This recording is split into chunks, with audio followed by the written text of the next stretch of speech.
on, guys, with our mesocycle on the deep half. We've covered loads of entrances into it, covered loads of sweeps. Maybe look at, we're going to look this week at maintaining the deep half, and then we're going to look at passing the deep half, which are things we need to have in our game. So when I get into my deep half guard position, and I'm here, okay, from a top position, I need to remove my hips from Carl, because the reason Carl gets the deep half guard is because he's under my hips and he's in a high percentage position now to sweep me, okay? So for me to remove my hips, I can either go to the far side or I can go to the near side. Okay, so we're going to look at the far side first.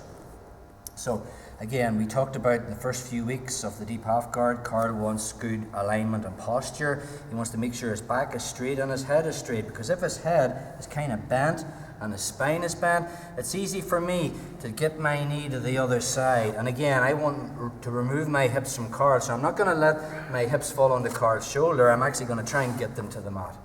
Okay, I'm going to then I need a counterpoint to remove my leg, so my right arm's coming under his head. I want to be trying to get a cross face on him.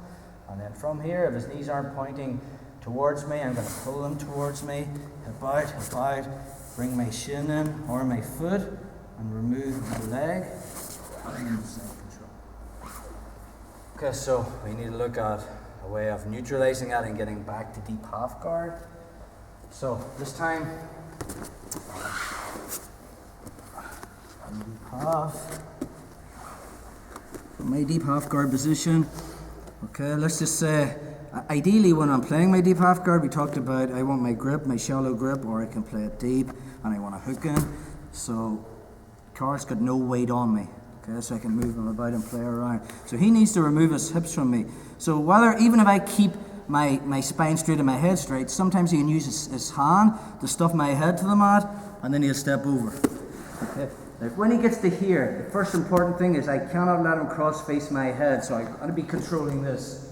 My right hand's going to control his right arm, okay? And then from here, I want to be lifting my knees. See the way his leg's between my knees? I'm going to be lifting my knees up to try and create space underneath so I can get my head to the inside.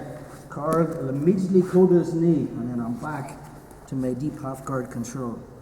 So again, from here, Carl stuffs my head, gets his hips to the other side. He wants to control my head, so I'm getting my grip. Okay, so from here, it's kind of like the waiter sweep position, where I haven't got my hook in. So I'm pinching my knees together. Okay. I'm doing like a ballistic back roll. I roll all the way up to this position, so I can bring my head inside. Now if Carl has his hip on the mat, like here, immediately it's kind of like the Homer Simpson sweep. I can just come all the way up on top. Okay, and I've passed. But if he's any good, he'll get his knee in the mat and start basing with his hands. Okay, so we're back to our deep half guard position. So, one more time. Carl stuffs my head, steps over. I've got to control this arm. I cannot let him hug my head. If he does, I'm in a lot of trouble.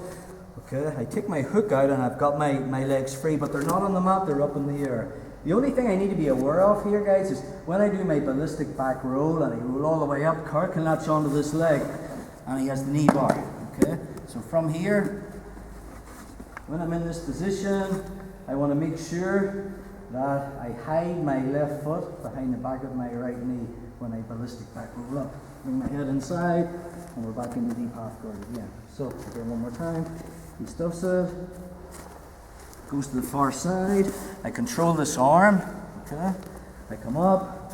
I can bring my left arm underneath if I want, to just give me a little bit of leverage. So my hooks are removed, okay? But I ballistic back roll up, I lift my legs up, I bring my head underneath.